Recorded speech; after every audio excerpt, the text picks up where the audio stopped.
Estamos de volta e agora vamos falar sobre os protozoários. Os protozoários são seres vivos, unicelulares, possuem uma única célula, eucariontes, heterotróficos, ou seja, precisam de matéria orgânica para se alimentar. A maioria tem vida livre e alguns são parasitas, podem causar doenças. Como eles se reproduzem? De duas maneiras, sexuada e assexuada. O que é isso? Através da divisão de seu material genético. Eles também se locomovem. De que maneira? Alguns protozoários possuem cílios, como esse protozoário da cor azul. Estão vendo? Ele tem o quê? Pelinhos em volta dele. Por exemplo, paramécio. Alguns são flagelados, possuem flagelos, estruturas maiores que os cílios, Trypanosoma cruzi, e outros possuem projeções do corpo que se esticam para se locomover, no caso desse desenho, o amarelo, a ameba, por exemplo. Onde nós encontramos os protozoários? Na água doce, então nos rios, lagos, lagoas, no mar, na terra úmida. O solo precisa ser úmido para haver a vida de protozoários. E também, gente, os protozoários podem viver no intestino dos cupins. Os cupins, vocês sabem que eles comem madeira. E esses protozoários que vivem no intestino fazem a digestão da madeira. São benéficos para os cupins.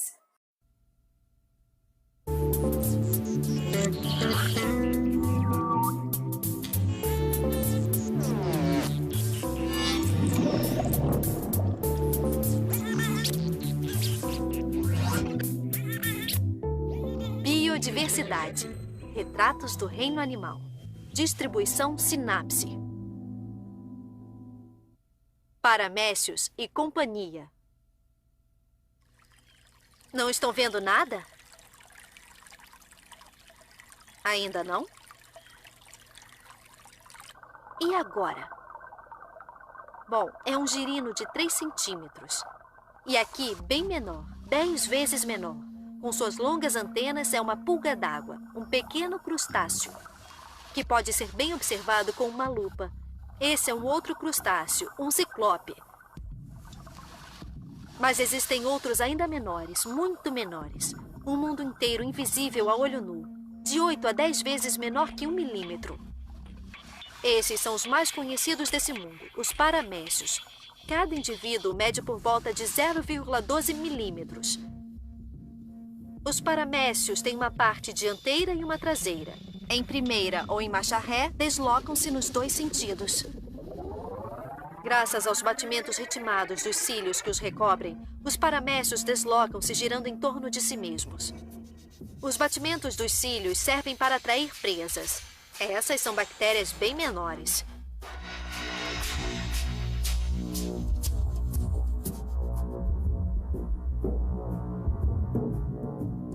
Esse paramécio, que está se dividindo ao meio, vai gerar 2 paramécios, totalmente idênticos.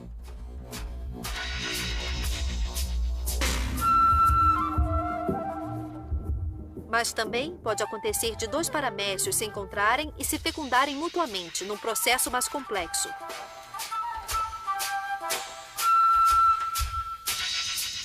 Nada simples o paramécio. Podemos ver aqui a circulação dos alimentos em vermelho. A estrelinha que incha e desaparece é um vacúolo pulsátil, onde se efetuam as trocas com o meio externo. Uma membrana limitando um citoplasma transparente e um grande núcleo de cor branca. O paramécio é uma única célula, é um ser unicelular. Sua cobertura de cílios bem organizados é o motivo para o classificarmos no grupo dos ciliados. E nos brejos há muitos ciliados. Aqui vemos os euplotes engolindo criptófitos, organismos unicelulares que têm 2 flagelos.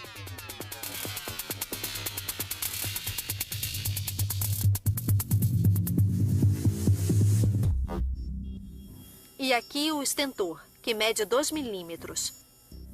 Esses ciliados vivem frequentemente em colônias, fixados em caules, mas também podem se locomover. São bem gulosos. Nos caules, as delicadas vorticelas também são muito comuns. Ficam presas, mas são capazes de se retrair ao menor sinal de perigo. Opa!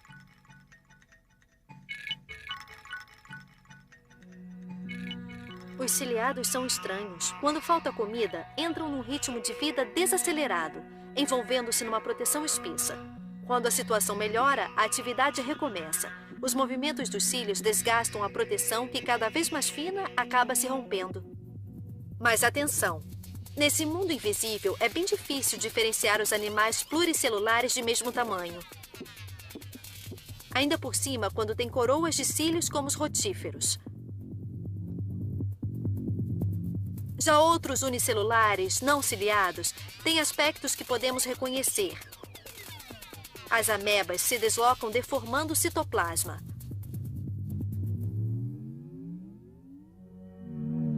Os diatomáceos, as algas pardas, guardam o corpo numa espécie de caixinha. E essas são as algas verdes. Verdes porque possuem pequenas bolsas cheias de clorofila. Nada fácil diferenciar animal e vegetal.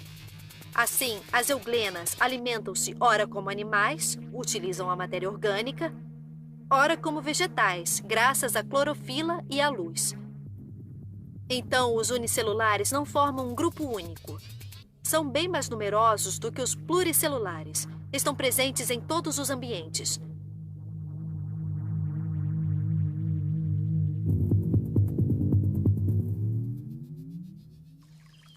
Nos fósseis, como esses curiosos ciliados que se parecem com vermes. Nos musgos, como esse que come os restos de um rotífero.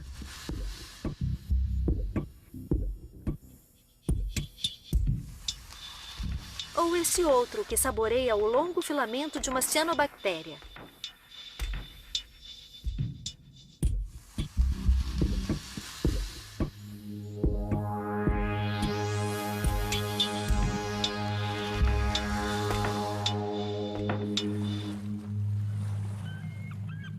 No fundo do mar vivem os protozoários foraminíferos.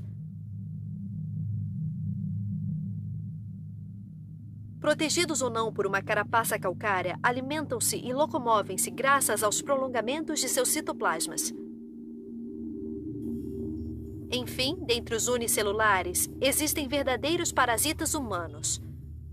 Os tripanossomas, que provocam a doença do sono na África e a doença de Chagas na América. E o plasmódio, responsável pelo paludismo ou malária, que faz mais de 1 milhão de mortos por ano.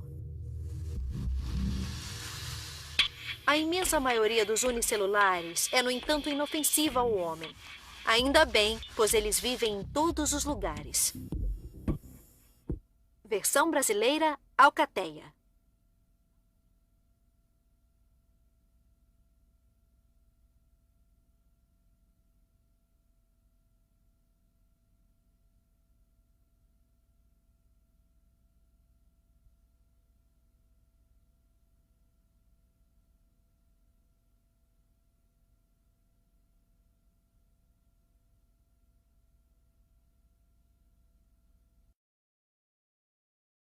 Nós vimos o vídeo, mostrou para nós a vida do paramécio.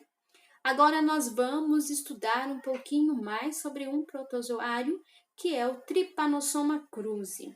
O Trypanosoma cruzi, ele pode causar a doenças de Chagas, devido à picada do barbeiro. O barbeiro, ele é um inseto. E depois nós vamos ver a ameba. A ameba também, ela é um protozoário que vive em água doce e ela se desloca de um lado para o outro, projetando partes da célula. O que é isso? Ela vai se esticando, né? Como na figura, aquela figura amarelinha, então ela vai se esticando e aí ela faz a sua locomoção. Formas de transmissão. Primeira forma de transmissão dos protozoários é através da água contaminada, os alimentos contaminados, por exemplo, a salmonela.